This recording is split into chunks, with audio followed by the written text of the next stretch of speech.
Hey guys, thanks for joining me. Kari Larson with the Yes Lifestyle, coming to you again with a third movement video.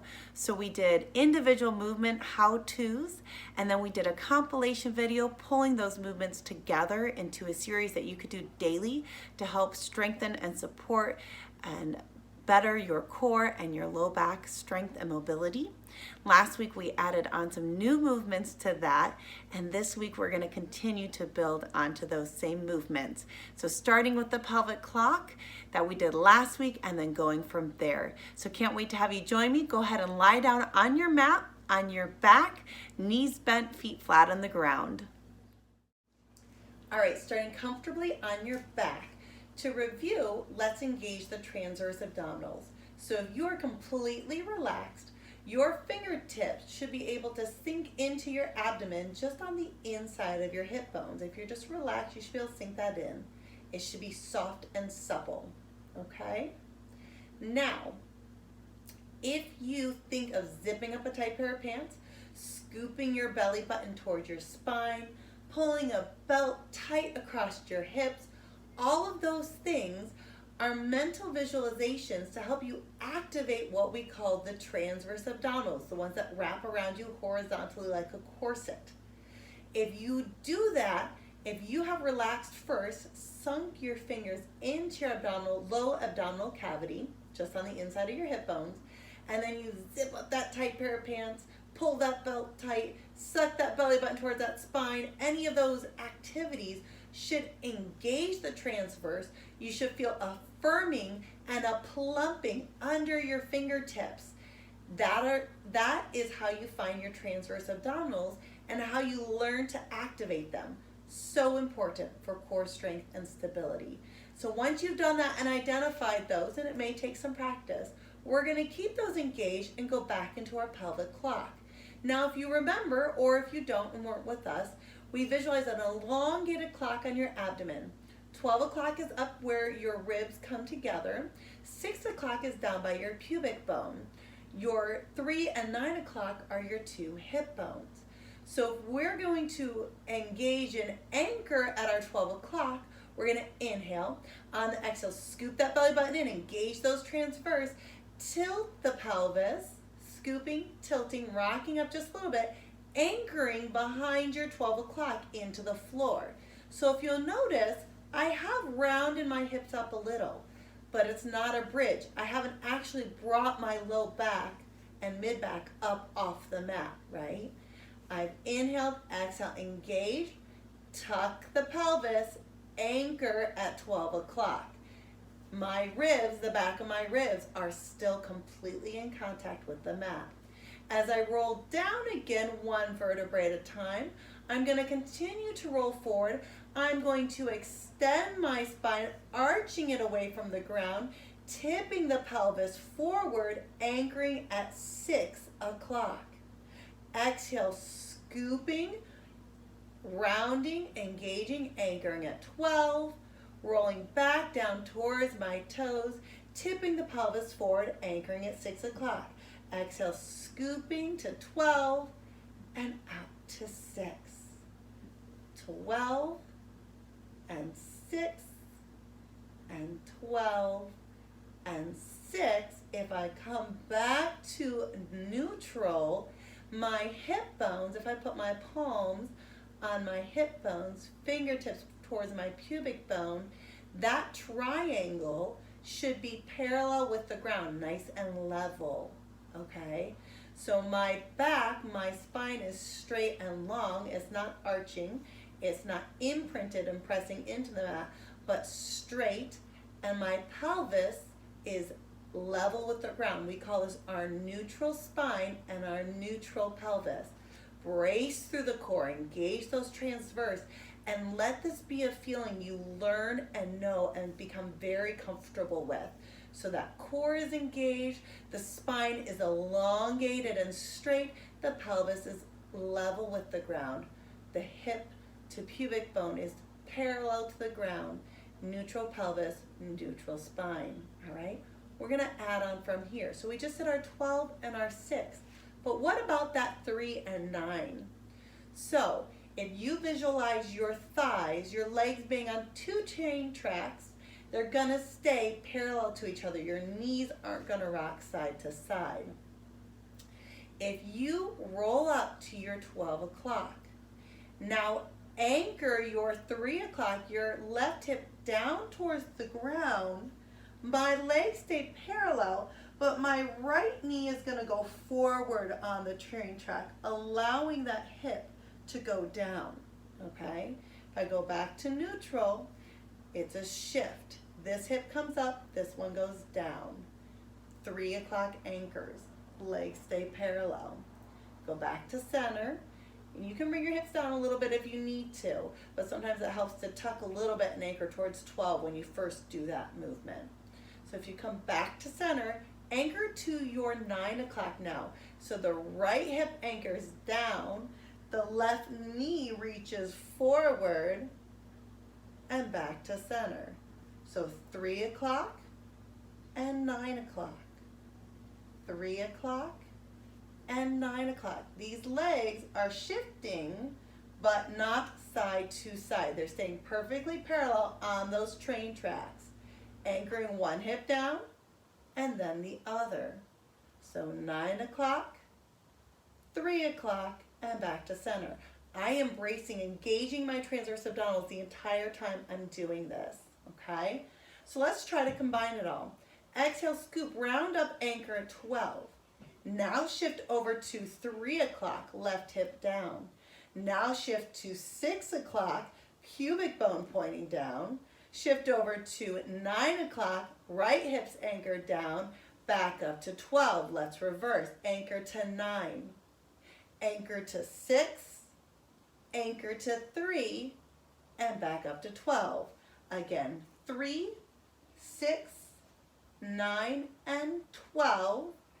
9, 6, 3, and 12. Good. Roll it back down to neutral pelvis, neutral spine. Now we're going to get even more complicated.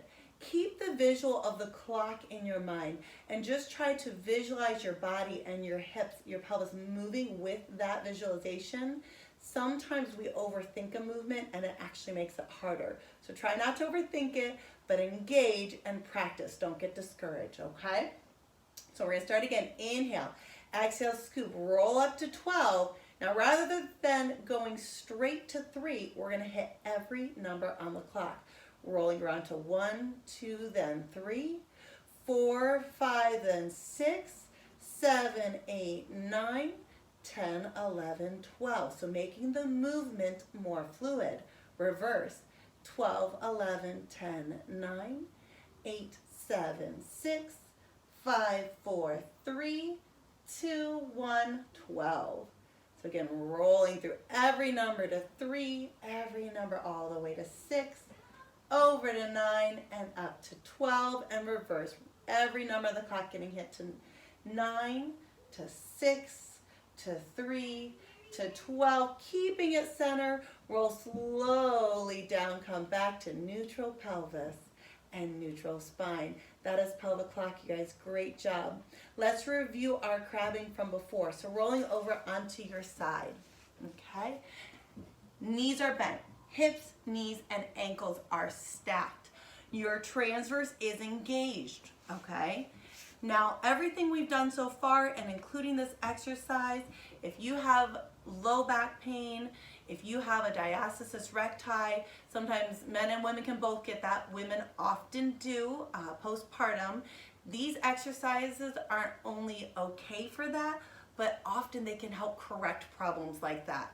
Always seek approval from a doctor before doing exercise, but know that likely these movements will be approved and even recommended for you, okay? But always get approval. That being said, clamming. Remember, our legs are going to mimic that clamshell, opening and closing, okay? So the hips are stacked, the knees are stacked, the heels are stacked. Your heels are glued together. I don't want them coming apart at all. Transverse is engaged, that belly button to spine connection. Take the femur, the leg bone of the top leg, think of drawing it into the hip, and keep those heels glued together and open the knees up, and then lower them back down. You're working all through here, all through here. Those heels are anchoring together. This isn't just a, it's an active movement, okay? So again, we're not gonna shift the hips back. They stay stacked, but that femur draws into the hip socket, heels are glued together. With control and effort, we open up and then lower it back down. Good, inhale, exhale, engage. Draw that leg into the socket, opening up and down. One more time, relax, inhale, exhale, engage. Draw that femur into the hip socket, keep those heels glued together, keep it drawing in as you open up and lower back down. Great job. Let's swing our legs around. Let's go to the other side. So again, stacking your hips, stacking your knees are bent, and stacking your ankles. Those ankles are staying glued together the whole time, okay? Inhale, exhale, belly button to spine. Draw that leg into the hip socket, keep those heels glued together as you open up and lower back down. Relax, inhale, exhale, engage. Draw that leg into that hip socket, pull and hold it in there. Keep those heels together as you open up and go back down.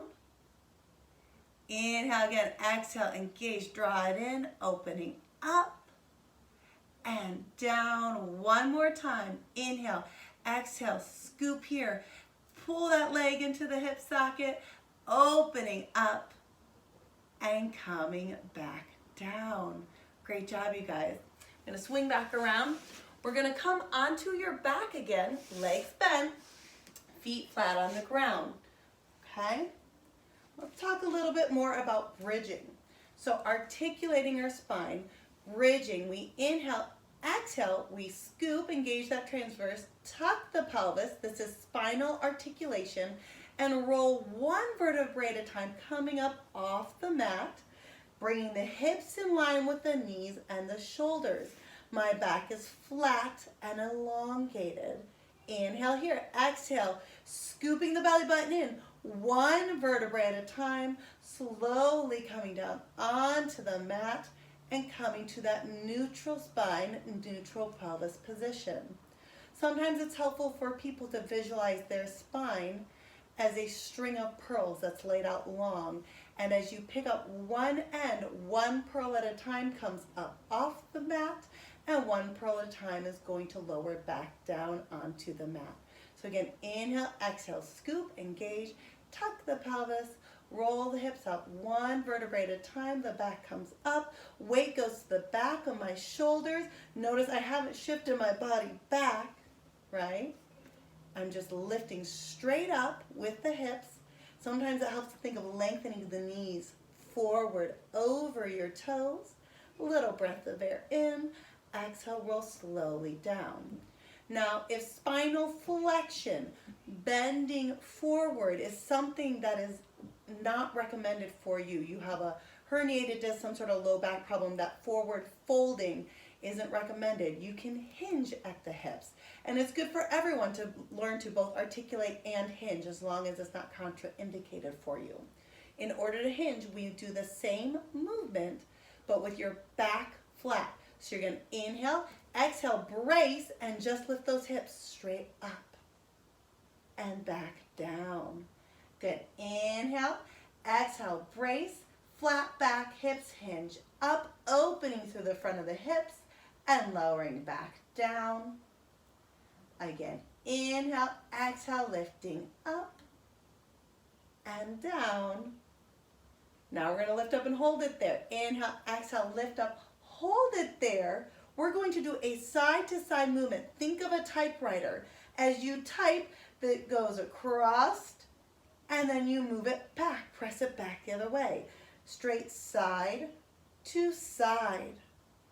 Side to side. Your glutes are engaging, your hamstrings are working, your core is working. Good, come back to center and either hinge flat back down, or you can articulate and roll the spine down. So we're gonna do that again, but now what we're gonna do is we're gonna go side to side as we slowly lower the hips down, ½ inch by ½ an inch or inch by inch towards the ground. Inhale, Exhale, brace. Hinge up and hold it there. Get those hips over to that right side. Ching, right? You gotta press it back. That old typewriter. Down and to the left. Down and to the right. Down to the left. Down to the right. And back to center. You're all the way down. Inhale, exhale. Hinge up. We go right, left, right, left, right, center, and down. Okay? Try not to run out of room too fast.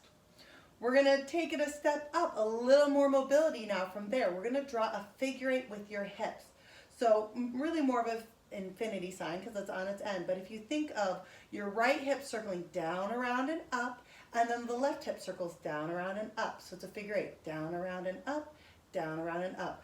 One hip does the bottom curve, the other hip does the top curve, okay? Or the right and the left part of the curve. So inhale.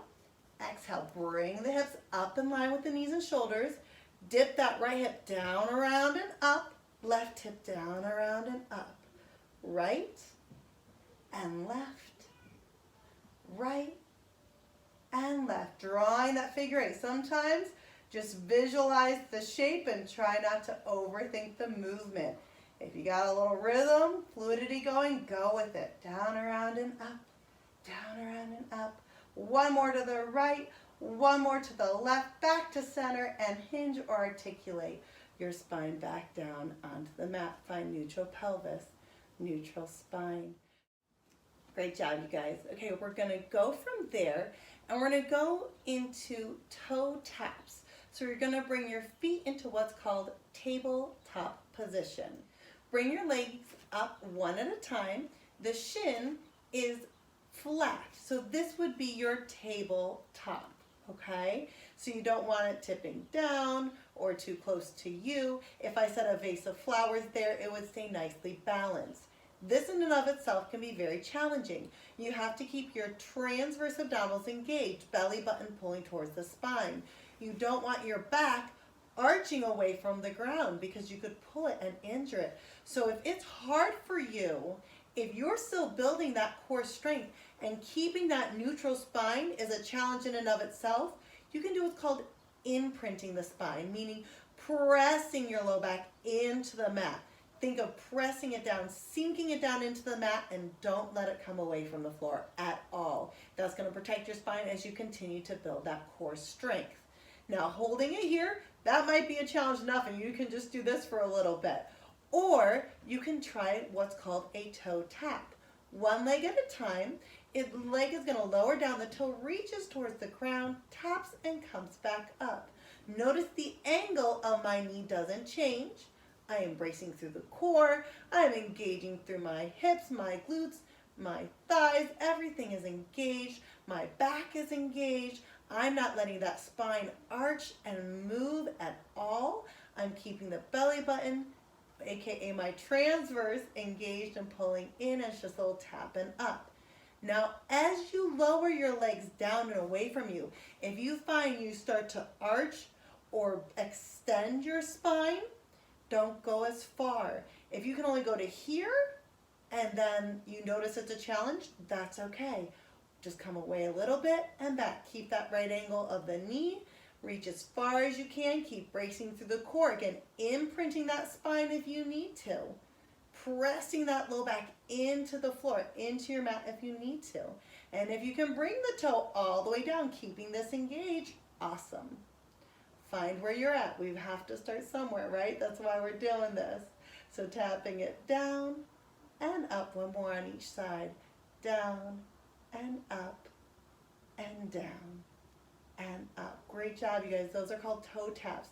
Great exercise to practice to continue increasing that core strength and control. We're going to roll it onto all fours now, onto your hands and knees. Some people also call this tabletop because then your back is flat like the tabletop. It's not right or wrong, just another way of approaching the terminology. So if you hear that, don't be confused.